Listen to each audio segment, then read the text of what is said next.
of the 5th edition. Join our various gaming groups as we play the 5th edition of Dungeons & Dragons. And maybe just hang out and chat about gaming in general. Sit back and enjoy the show.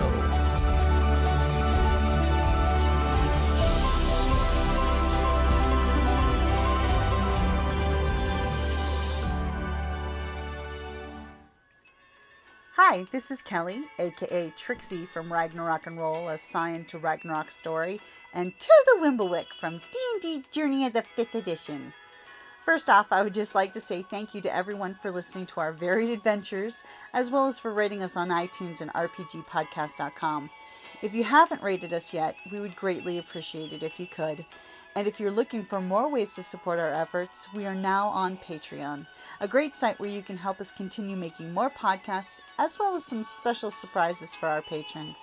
If you can, please look us up at www.patreon.com/cppn. Every little bit helps. And again, thank you for listening. Hey guys, Jim here with Creative Flame Podcast Network, and it is 2022. We're almost halfway through the year. I mean, in fact, in a day or two, it's going to be the 6-month mark. So I figured it's a good time to touch base, get back in touch with friends who I've not been in touch with through most of the pandemic, because most of us were all doing our own thing during the whole pandemic's peak. So I've got Debra and Justin. Maybe a few others might be jumping in later, but maybe not, don't know. So, hey guys, how are you doing? And again, alive and well. It's good to hear all your voices. I'm hanging in here. Well, okay. Hello. This is Justin Oldham. I'm the co-owner operator of Shadow Fusion Books. My wife is in the next room, so I have to be very careful about what I say. So I'm calling in today, talking to you from lovely Anchorage, Alaska. I can assure you that the far north has not broken loose and floated away during the pandemic. We're all still up here. We're all still doing fine. And yes, the state bird of Alaska is officially the puffin, but if you ask anybody who lives here, it's the mosquito. No, that's Houston. That's funny, because here in Tucson, the mosquitoes are tiny, but tough. But thankfully, both of you guys have mosquitoes that I think can fly away with small children, and neither of us have that. So, yeah, certainly small dogs. So how are you doing, Debra? Oh, doing okay. I'm Debra Hoenig Parizek, the founder of Parizek Gaming. We are hanging in there, though, on a pause. The pandemic hit us hard, and so we still have yet to publish the 3rd supplement to Everyverse RPG, which is the high-tech equipment list, and get out the remainder of the Kickstarter. We still had an adventure module to do as well. So as soon as we have some funds, we're going to have some fun and get these things published. Yeah, I definitely feel the pain on that one. And, getting books, period, right now is difficult in general, just getting anything off the boat, so to speak. So, quick question. Since I do have both you guys here, do you guys publish in-country or out-of-country? I've never asked you either of that question. I'm in-country. I go through drive-through RPG. Gotta love print on demand. So, it's print on demand. Well, okay. Now you're making me feel bad because I'm international. I'm out to take over the world. Oh, I want to do that too, and I've had to ship like a couple of things myself. I think to Germany or something like that, but otherwise from the Kickstarters that I have, Drive-Thru RPG has been able to get my books across the pond, or ponds. It has been a while, so it's possible that they may have changed the rules, but I think the only books that I actually had to get shipped to me first, and then I had to send them were to go to Germany. Well, just to follow up and clarify a little bit, I have developed a 3-pronged attack strategy for what we do at shadowfusionbooks.com. And yes, we're putting out material through Drive-Thru RPG. We're also working through Amazon. In the last year, we've opened up 2/3 of our catalog through Ingram, which allows us to publish internationally. And I don't mind saying, small brag here, but we're doing a fairly good business in the United Kingdom. I don't know who blabbed, but people over there are buying our stuff. So all I can say is thank you very much, and sorry about that whole Revolutionary War thing. I think after the World War I and II, we made amends for that. We're friends again, you know. But that is awesome that sales are going good over in the UK. I mean, let's not forget the UK has a huge gaming population. I mean, I had the honor back in 2021 to do one of their virtual gaming cons and GM some games, and they have a huge RPG following over there.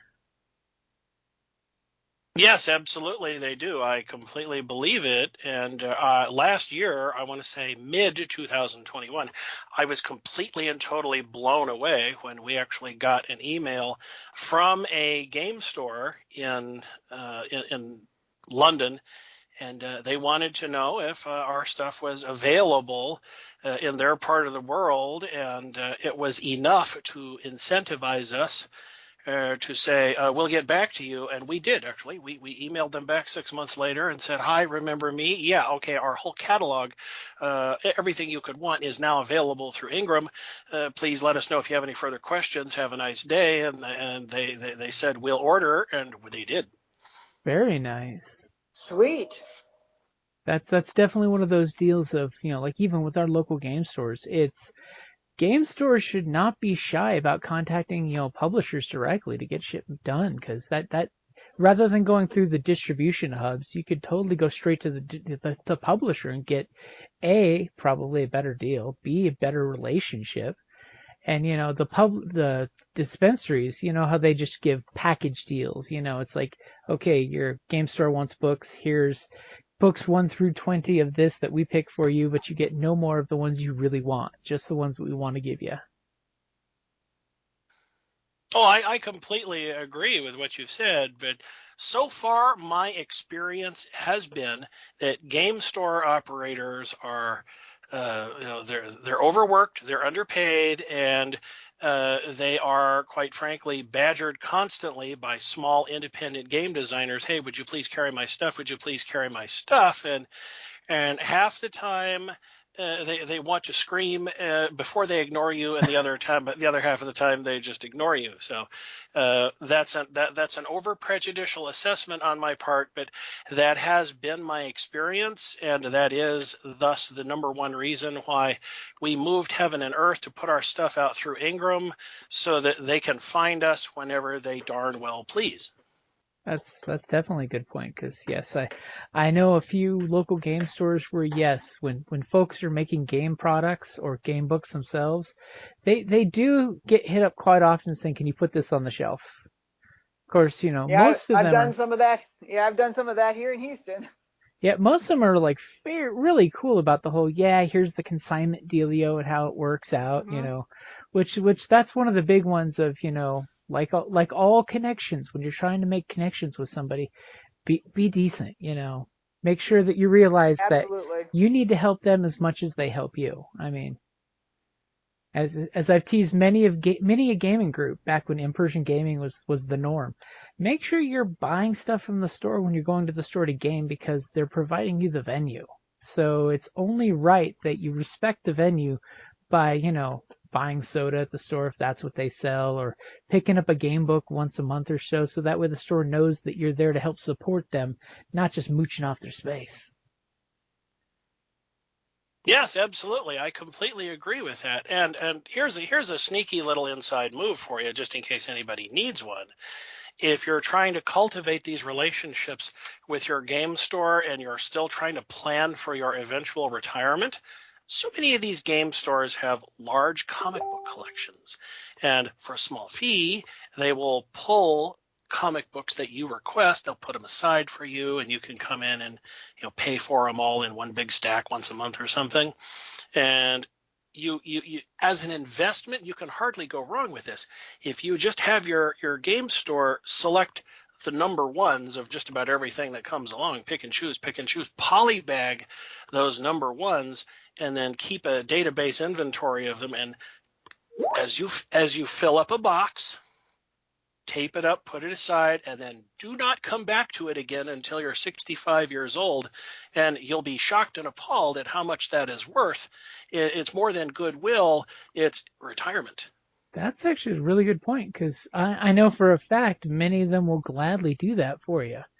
As long as they know that your credit's good in the store, they will gladly do stuff like that for you, which is the big difference between the big chain stores and things, is you get that kind of service, But that's a really good idea. I mean, I've always had the inside connection where it's when the pre-order comes in, to make sure I've got one on the back shelf waiting for me with my name on it. Well, it's since we're talking about business here, I don't want to scare off anybody, but being a game designer is only half the problem. There's that other hat you have to wear. It's the one that sits off to the side. It's kind of stinky and ratty, but that's your business hat. And when you're going to do business, the one of the oldest adages in the world is pay to play. If I want a game store to carry my stuff, I got to put money in their pocket, no matter how small. And that sounds a little crude, but it's just exactly what you've said. Not only is my credit good, my money is good, but I win, you win, and everybody understands that international language of business. Mm-hmm. It's true. It's one of those of I have seen bad business situations where folks are like, hey, can we do this? And they're sure, and then all of a sudden either they overpromise, underprovide, or they just don't follow through on the paying back the favor, And there's nothing worse than you scratch my back, I scratch yours, and you get stuck being the person who's not given the scratch back, because that just gives you that dirty used feeling, and that's never a pretty thing. Right, and you can get used up really early on in your career. You can become jaded really fast. Mm-hmm. So, yes, okay, you're not supposed to say this in polite company, but this is a podcast, so here goes. You have to choose your friends, and your friends have to choose you. In the world of business, if the feeling is not mutual, then move on. That's all it is to it, because they are making decisions that affect their bottom line, and the very last thing it is personal. So if they ghost you, if they blow you off, if they pretend that they never even met you before, it's not personal. It is a bottom line, dollar-driven business decision. So if that's their choice, don't hold it against them. Yeah, you got to separate the two. Separation of church and state, or business and friendship. If you can support your friends, definitely support your friends. But if you can't, don't set up false pretense. No, not at all. And I can tell you that as a fiction writer, the very same paradigm applies.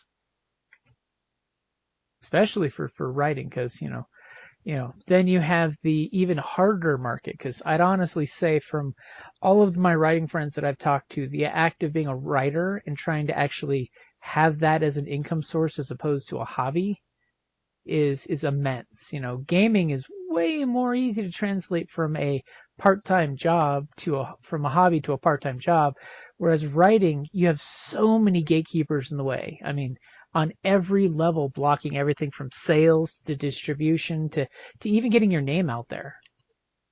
Oh, yes, absolutely. I can say to you, hey, this is AC After Collapse. It's a post-apocalyptic tabletop RPG, and I don't have to say any more. You already know what it is. But the very instant I say, well, this is a novel about, okay, then your brain switches off, and you're playing elevator music inside your mind, and you lose them. You lose them too fast. They're gone. And when it comes to selling an RPG, every time I send emails out, my hit miss rate for every 15 emails I send, I get one response. And the only people who actually bother to respond to me are the people who have a 50-50 shot of buying something. And everybody else, like, no, Okay, fine. And again, as per earlier in the conversation, you don't take it personally. You just move on. Mm-hmm. And that leads me to the third leg of my tripod here, which summarizes everything I think is important in this situation, is as much as you don't like it, as dirty and used as it makes you feel, you always got to ask, because if you don't say, hey, my name is, and this is my product, they'll never know you exist. That's 100% true. I mean, I will definitely agree with that one of, you know, I admit, like, one of the conventions we just went to up in March, we actually had an actual in-person convention. It was great. Over at Wow Wow WestCon is, you know, they had another podcast group on there, and it's all because they asked, hey, can we do a panel at your convention? And it's one of those of a lot of folks don't know that you can ask these things. You know, when it comes to conventions, you can ask to be a panelist. You can ask to, you know, as a writer, do you have any panels that need writers on them? I mean, it's one of those things that you have to actually throw yourself out there and be your biggest fan to actually get people to know you're out there. Because as much as, you know, I love saying support all your friends, maybe 1 in 10 will say something to other folks, you know. Or if they do, will they say it to the right folks, or just, you know, folks who already know that you do what you do? It's that. I just know Debra has something to say about this. Mm-hmm. Well, I've been having some network issues, so I may not have heard everything, but yeah, I agree that you have to be your own biggest fan. Or the biggest fan of your late husband, and that's why you're publishing his work posthumously. If you aren't out there trying to sell it, nobody's going to know. And that's one of the things that has been my issue for the last few months is I have not been getting my name out there and or the name of the product out there. So I need to do a heck of a lot more of that to get things back. So I definitely think I sense a twist from just not what we're doing in 2022, but possible marketing strategy talk going on here. So one thing I want to ask each of you guys is, give me one marketing strategy that doesn't work. See how starting with the negative makes things so much easier to go positive later? One of the things that I'm finding on Twitter especially is I'm going, of course, for as much free marketing as you can. There is a very active group, you know, the TTRPG hashtag, the TTRPG family hashtag, and that is really great, but you're marketing to other people who are doing the same damn thing you are, you know, trying to get their name out there, trying to get their product out there. And so I need to find some more, I guess, more, you know, generalized player hashtags to put my marketing message out on Twitter anyway, and then I'll hand it over to Justin. Well, my corollary to the social media thing boils down to just one thing: be on social media so that people who are likely to buy your stuff will find you when they look for you. Otherwise, I agree entirely with Debra. Every time I sit down and go through social media and I send 50, 60, 70 texts, all I did was make myself feel better and waste a lot of time, because the people who are in the same sphere, hey, don't talk to me about that, I'm trying to sell my own stuff, or their thing is, hey, I'm already playing this really way cool thing, and yeah, I'll get back to you later. So when it comes to social media, you just want to be there so that people who want what you have to sell, when they come looking, you're findable. Now, in terms of marketing that does not work, buying logo advertising space on T-shirts. Oh, that is that's expensive and it doesn't work, and I know that from firsthand experience. And I'll never do it again. And I've already got a sign on the wall in my office that says, we do not buy ad space on T-shirts. I've yet to even think of doing that one, but yeah, that makes total sense. About that one either. When you have the con that has the race car driver style T-shirts for sale with all the sponsors on the back, yeah, I've seen that. I've yet to actually think about, yeah, that is something that you could do. I mean, well, in our part of the world, we have high schools that are doing a little bit of fundraising, and so for the semester or for the school year, they work with a company that will go out and cold call for sponsors. And so on the front of your shirt, you have the high school logo with the mascot and everything, and on the back of the shirt, you have all the sponsor logos. And the thing that I learned from that is that about the only people who actually buy those T-shirts are people on the sports teams, in the choir, or in the band. And because they only wear those T-shirts when they're around the sports teams, the choir, and the band, nobody sees your logo. You don't get that good cross-contamination that you're looking for when it comes to marketing. No, not at all, not at all. So that so far is, in terms of dollar cost failures, that's my most expensive bomb. Yes, they are, and people can be so nasty. I mean, if you see an ad, just scroll on by it. They don't have to get in there and troll you. I mean, I had somebody put years ago or something like that. That was a picture. A little girl's foot stepping in dog. Yeah. Of, I don't need this. I don't need this. And I didn't need to see that. Yeah, I didn't need that on my ad. Much like a TV commercial. If you don't like it, just turn the channel or keep on scrolling. There's no need to be nasty about it. Yeah, mute it if you don't want to hear it. Just don't. You don't have to be a troll.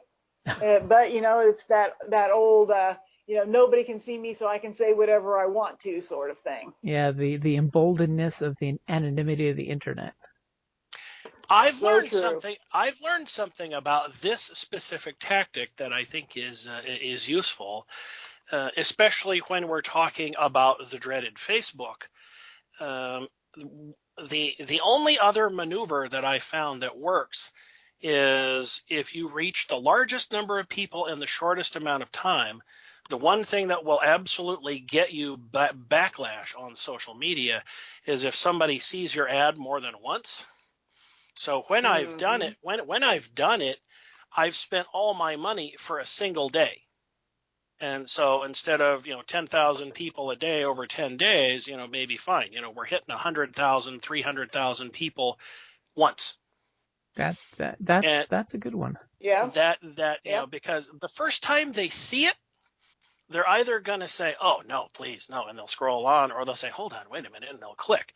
And if you make them see it a second or third time, that's when you start getting into the negatives. But in terms of ROI, return on investment, we have reached a point where Facebook ads just don't make sense for a lot of small independent game designers because what you have to do, I don't know, 2 years or more. Yeah. Well, the thing I've learned is a sort of a passive defense strategy. You want to be in the places where people are going to look. And because it's only a matter of time until they look. And because in the world of social media, you can put tags on anything that you post. If I post and I put post-apocalyptic or post-apoc, then okay, someday it might be 6 days, 6 weeks, 6 months, 6 years from now, but eventually somebody is going to type into Facebook, tell me about post-apocalyptic. Tell me about post-apocalyptic role-playing games. Okay. When that person goes to look, I'm there. And that includes YouTube, it includes Twitter, it includes anything else. And while it's counterintuitive, what it really means is that, okay, yes, your time is for all intents and purposes free. You can't monetize it. But when you're not spending dollars, when you're not giving money to Zuckerberg, or you're not giving money to presumably Elon Musk 5 minutes after he owns Twitter, then what you're doing, you're still on these platforms, but you're there. You're waiting patiently for other people who want what you have to find you. That's actually a Right. really good Sounds point. good. Because, yeah, I was definitely going to throw out for my marketing fail was totally going to be the Facebook ad space. Oh, please continue, brother. So for me personally, I've decided like 2 or 3 different times, especially when we had events that we were going to and we're going to have panels, for the events, to once again go back to the whole support your venue. Because if it's their stuff, I'm going to totally support their stuff and add that stuff. And I discovered that I went through, did all the metrics, find out what age group, what interest group, blah, blah, blah, all that good stuff. And lo and behold, it ended up advertising just to the people on my friends list who were already part of the event. So it was kind of totally a waste for the advertisement because I was basically preaching to the choir.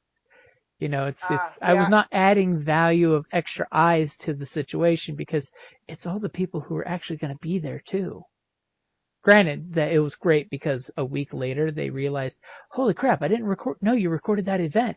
I was on that panel. And then they get to watch the podcast episode of that. So that was good in that regard. But pretty much Facebook ads is totally just a waste of cash. And then, of course, you get the harassment later on of, what, $5 credit to add another $15 to an ad?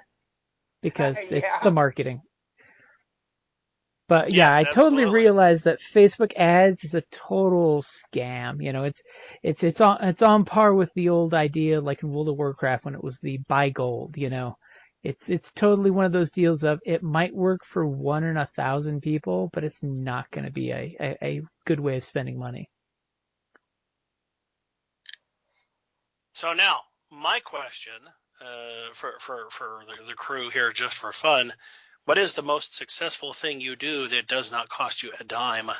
Ooh, I like that question. That's a good one. I can tell you what mine is, but I want the rest of you to go first. Deborah, you want to go first? I have to say, I don't have anything at the moment in answer to that. I haven't been doing much in the way of marketing. I'm of late. Can't think of anything. You want me to go ahead and go first? So, well, I guess no, that doesn't cost anything. Yeah, go ahead, please. I will totally throw out for the podcasting and gaming, circuit, that one of the best things that works for me is when I host game days, like either game days or at a con host a GM a table. Because as a free one, I mean, granted, you're making materials and stuff for the game, so it's kind of not free in regards to time. But the fact that it gets word of mouth out there. It's one of the big ones is, for podcasts, a lot of folks are really 5 minutes or less, and they've made up their mind if they're going to ever listen to the show again.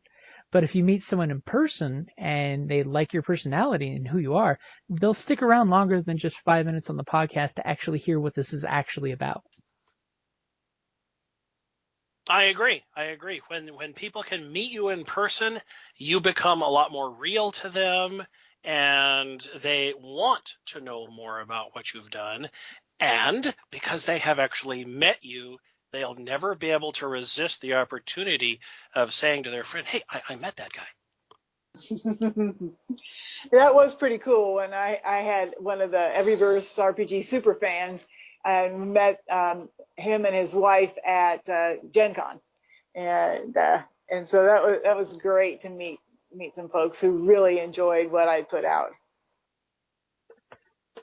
Yeah, always gratifying. Truly gratifying. It's always the best because, you can get a nice positive review here or there, but actually getting to see the glow in somebody's eyes when they fanboy or girl off on the podcast, and it's totally like, you get me. You're part of my tribe. Yes. Yes, absolutely. That's tremendously true. So now that you've told me yours, I'll tell you mine. And this may be a little bit of a surprise, but short YouTube videos.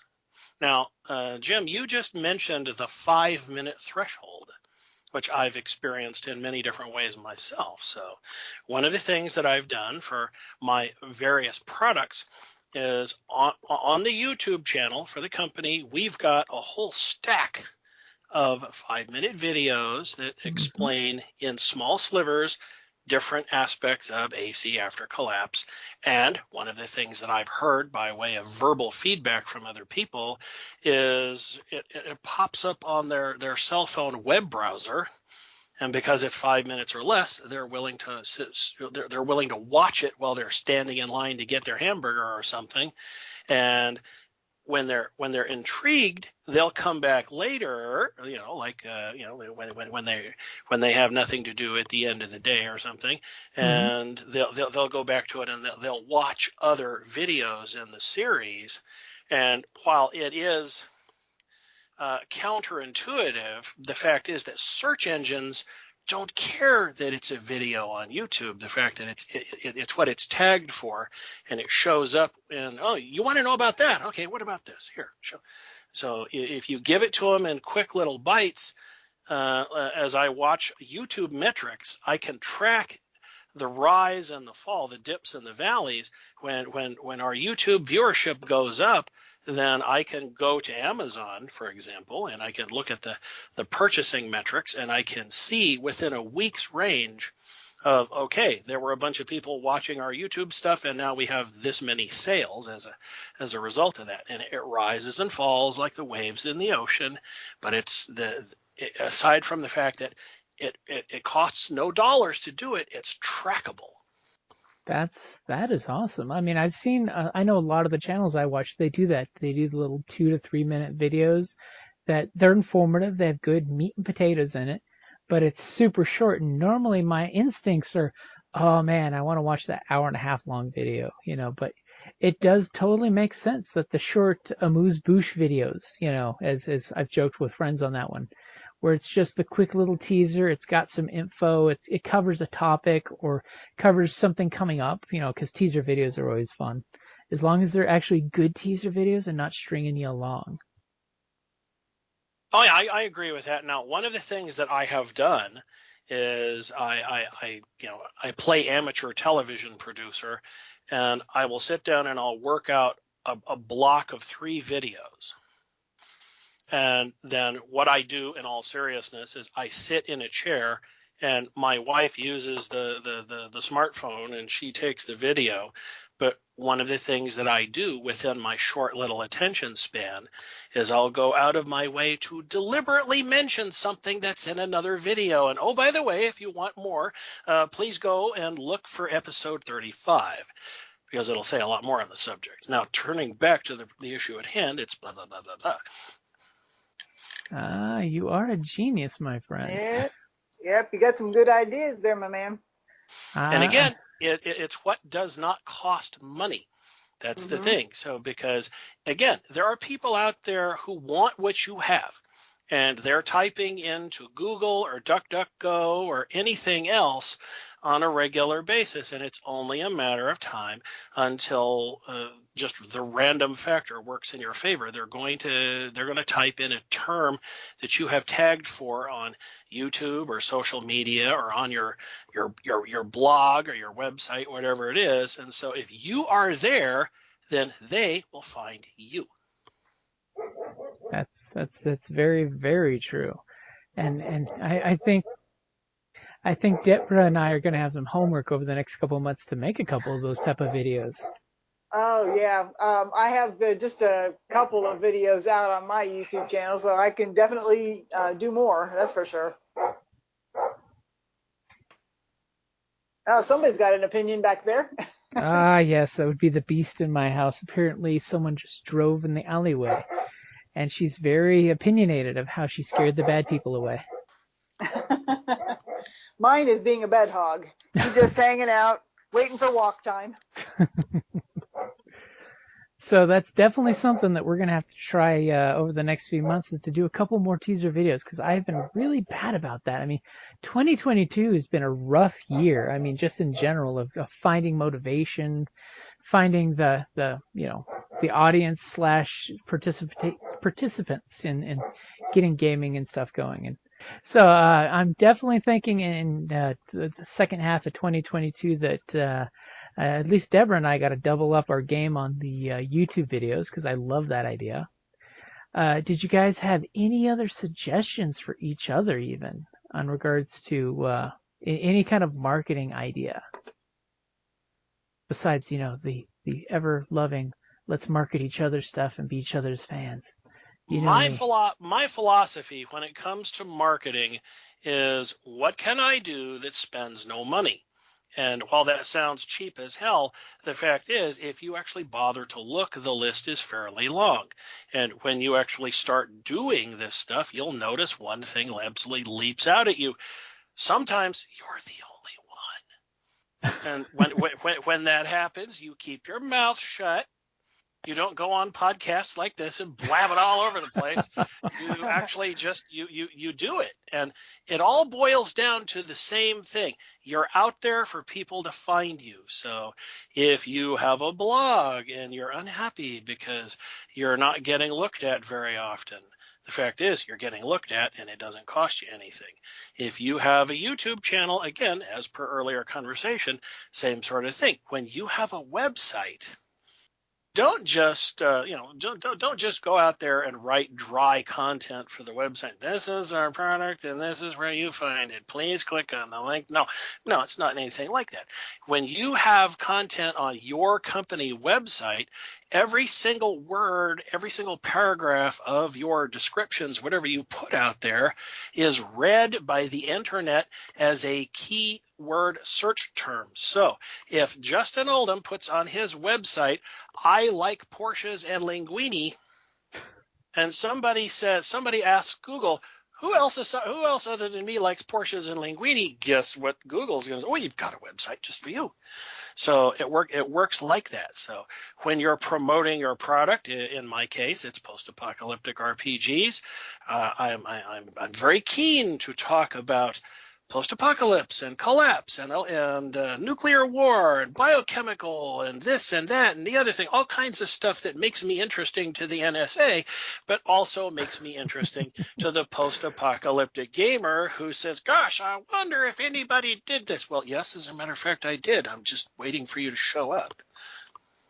Which is very true, because then it lets the word of mouth help carry it the rest of the way. I mean, I know this last weekend at Wasteland at Uranium Springs, I believe it was Detonation 8, 9, something like that. I've lost track with the pandemic. But mention was brought up of different, what's your favorite post-apocalyptic RPGs? And yes, After Collapse was thrown out there. And not by me. You've just made my day. So. Because those of us who couldn't get out there to Uranium Springs this year totally wanted to, like, how do we get our apocalyptic vibe on? And it's like, I mean, there's post-apocalyptic websites that don't require you to get your feet dirty or go a week without a shower. Just saying. That's the whole point of RPGs. Live vicariously through your characters' lives. Yes, and you can sprinkle a small taste of that on your website just by giving people a sense of the flavor of what you do. And I've run into people, especially in the last 12 months, who are game designers in other fields. And one of the things that they say to me just casually is that when they have taken the time to add additional comment or a commentary. So a lot of these people have used the word commentary, but basically when they put more stuff on their website for people to read, people stick around and they read it. And the more likely, of course, if you can get somebody to hang around on your website for more than 15 minutes, you've greatly increased the odds of them actually buying something.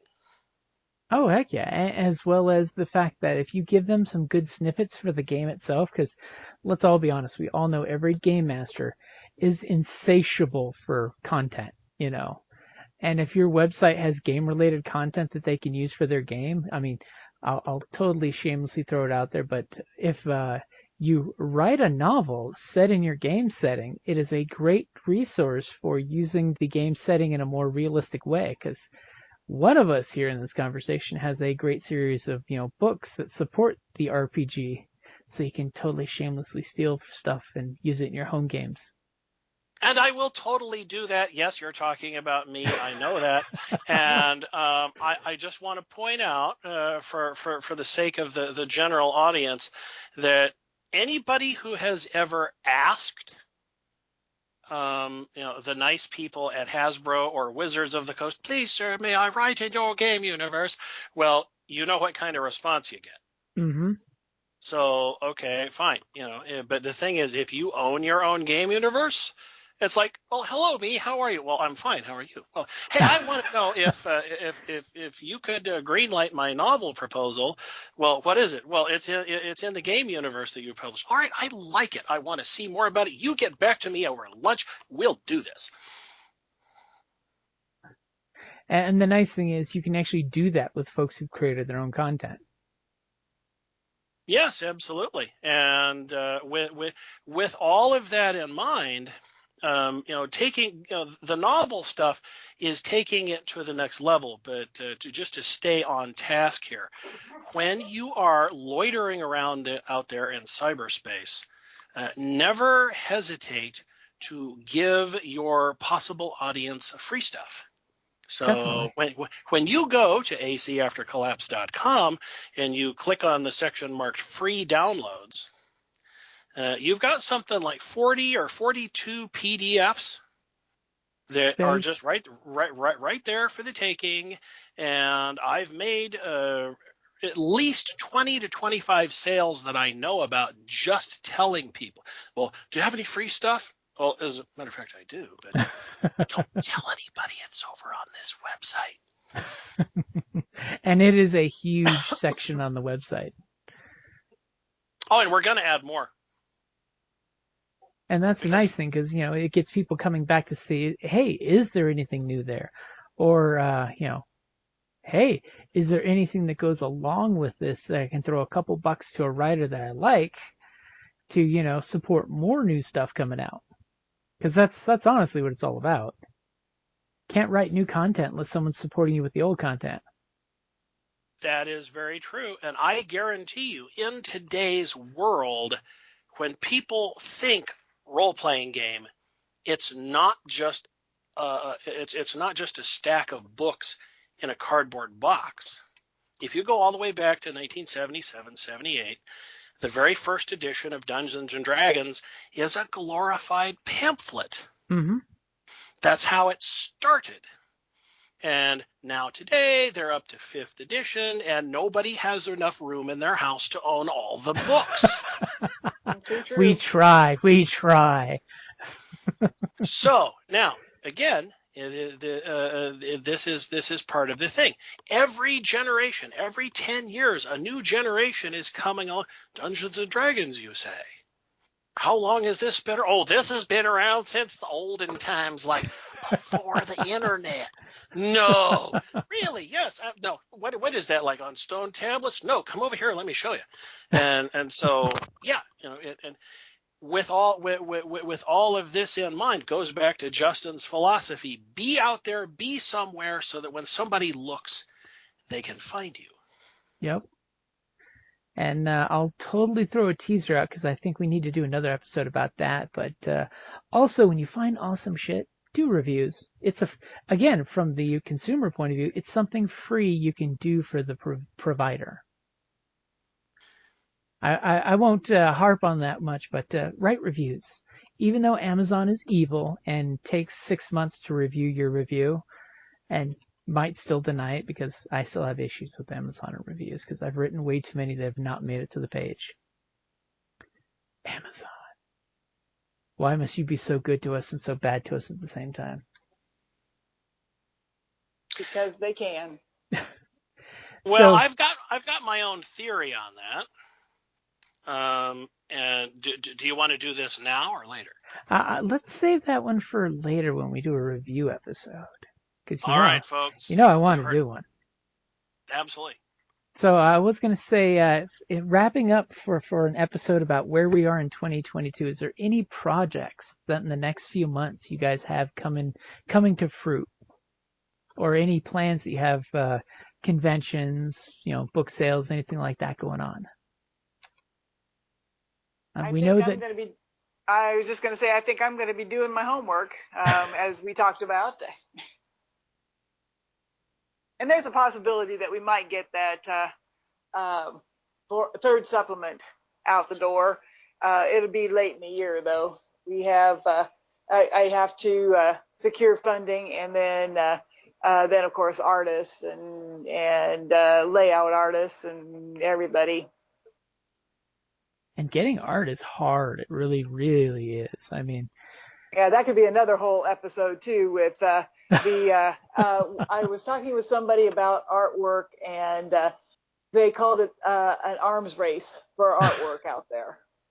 It was. I see a lot of pictures of it from people's books on Twitter, and well, let's just say that they must have a very large budget, or the person is an artist themselves, because oh my goodness, it's I mean, there's a picture on every page and so forth. I can't afford that. No way. That's one thing that I've learned. Like, the RPGs that I loved were the ones that had pictures on like every other page and stuff.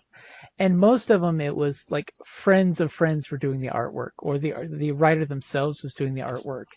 And I've come to realize just how much I appreciated that, and how, oh my God, expensive that is. Oh yeah, I mean, just a book cover alone, if you do this one place where you get you do a contest, that the last time I did it was $3.99 just for that, and it's been what, 2 years or more like that. So who knows what it is now. And then one picture is I was going to have somebody do something freehand, and then have to find somebody to make the vector graphics for it so that it could then be used. And it was going to be a whole thing, probably, $200-300 just for one picture. And so it's, I need a sugar daddy or something. Okay, so later this year, as a matter of fact, roughly 2 weeks from now, on June 15th, we are going to do something that nobody else is doing that I know of. We're going to take some of our game-related novels, and we're going to release them as large print edition books. Nice. This is, again, now the world of people who read large print books is not a huge universe, and it's shrinking all the time. But the fact is that there are anywhere between 1 million and 2 million people here in the United States alone who, for any number of reasons, they don't want to read it on a Kindle blown up on the screen. They want to have the physical book in their hand. Mm-hmm. And okay, I can tell you, as a lifelong visually impaired person, when you're sitting down reading a large print book, what is a mass market paperback for everybody else, for you is a giant tome the size of the New York phone directory. But there is still those people who read large print books. They still get the same satisfaction that other people get out of going to the supermarket, buying a novel, going home and sitting there in the bathroom and just turning the pages. You feel the book in your hand, you smell the paper. It's a far more enjoyable experience. And so we've decided to serve an underserved community by doing something that we've already got the interior layout for, we've already got the cover for. So all we're doing is working through Ingram. We're going through a different print setup process. Yes, all of this does cost money, but I have a secret to tell you. There's a way to cut your costs, and there's a way to there is a way to save some money in what you do.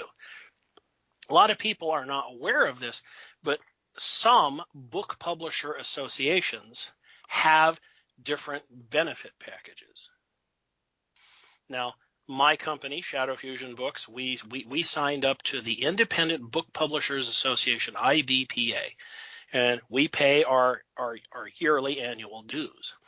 One of the benefits that we get is we get discount codes that we can use through Ingram.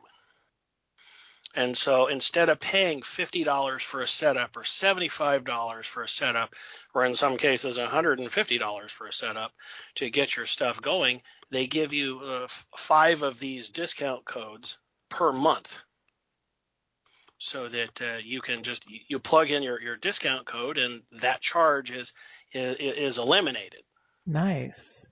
Yeah, That I know a few writer guilds out there, kind of, similar setups where it is a good support each other deal, because you got that big group buy-in power, basically saying, hey, I've got this many people behind me.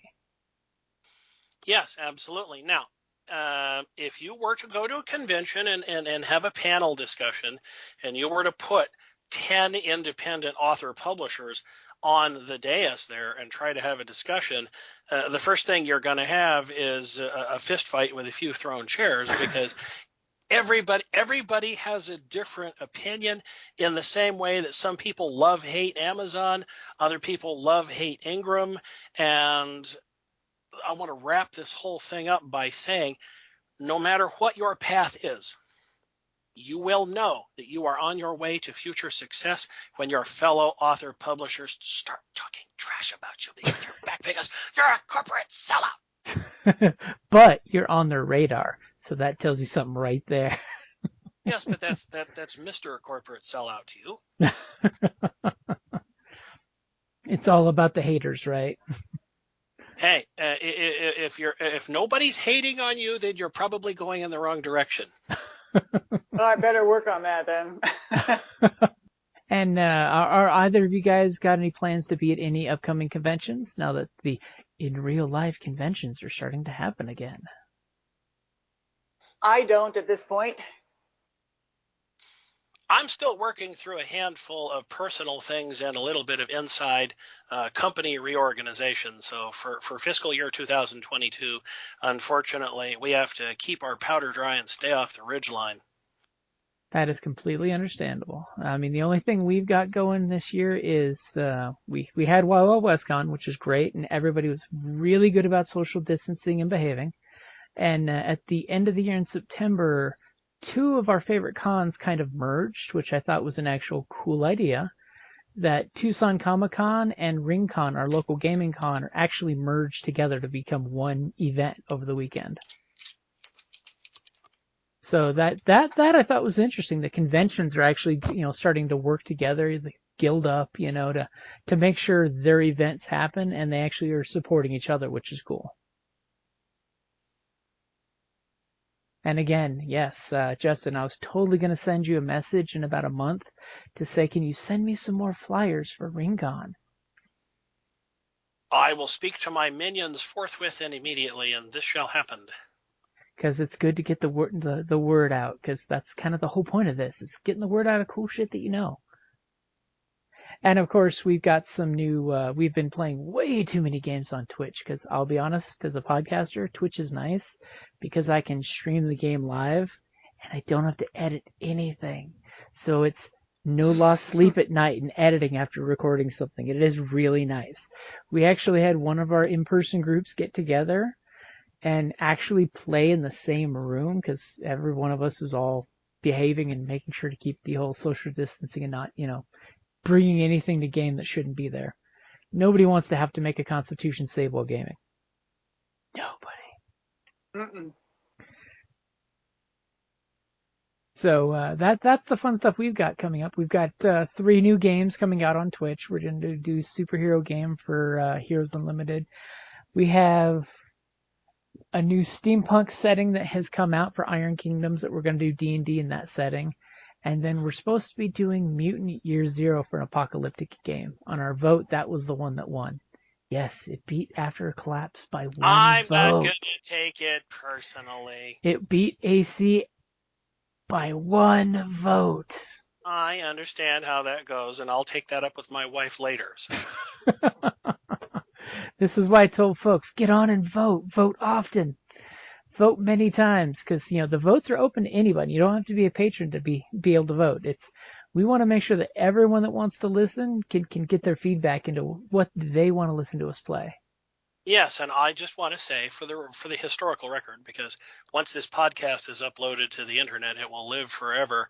I just want to say that before Gary Gygax was famous, he lived in his parents' basement, and before Steve Jackson was ever a big deal, he had a day job. So anybody who's listening to my voice in the far distant future, just be aware that I had to start somewhere, and people who have to make do with another product, they just haven't found us yet. So we'll just wait and see.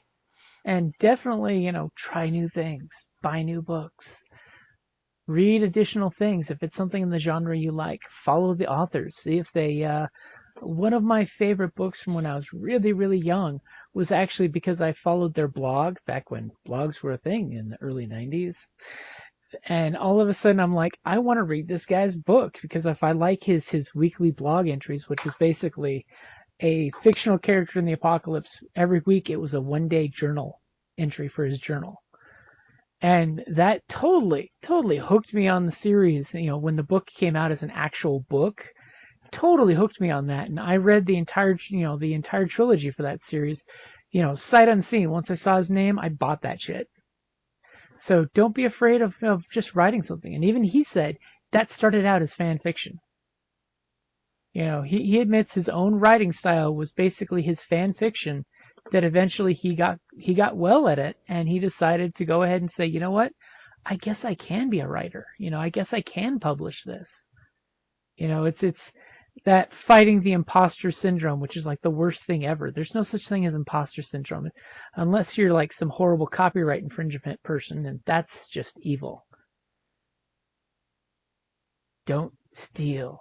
Steal like an artist. Don't steal verbatim. I've actually seen that in the gaming world happen before, where I'm like, that's totally a copy paste. I know where that came from. But if you steal like an artist, which is you see a bowl of fruit and you're stealing the image of a bowl of fruit, but you're making it your version of the bowl of fruit. Make it your own. I'm just trying to help you find an end to this episode by keeping my mouth shut. Oh, okay. So I guess we'll say that is totally a good place for saying 2022. What are we going to be doing now? I totally know that Evan and John were wanting to join in, but John is out selling books at a book event, which is awesome for him, by the way, because I am totally game for that he's out there selling books, because that's part of the hustle. I mean, that's the hard part. Yes. And Evan, wherever he is, I hope he is doing well, and we will hopefully talk to him later on, because he's got many, many irons on the fire, from making dice to getting more things set from Paradigm Lost published. So I'm totally looking forward to when he gets back to the monthly webzines, because that's a format that I really, really do like. See, yes, absolutely. That's that's an extra one I'm going to throw out there. Is webzines. It's just like the blogs. It's a nice, good, solid, crisp webzine is always a good thing. Thank you for listening to D&D Journey of the 5th Edition, a member of the Creative Play and Podcast Network. Please follow us on Patreon at patreon.com/CPPN to never miss a show or stream.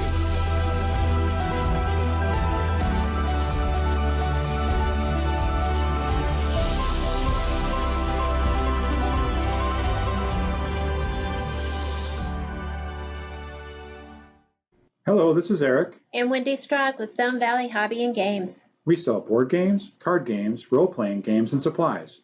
We have thousands of Magic the Gathering cards available, carry Kickstarter products, and work with veteran-owned small businesses to bring you our own line of products. We are a small business retailer, but we offer competitive prices, a loyalty system, and free shipping on orders over $100. As a military veteran myself, I'm a strong supporter of our armed forces, their families, and contractors out there doing the hard job. So any order from an AA, AE, or EP address will be shipped absolutely free. Remember, StoneValleyGames.com, where we take your leisure seriously.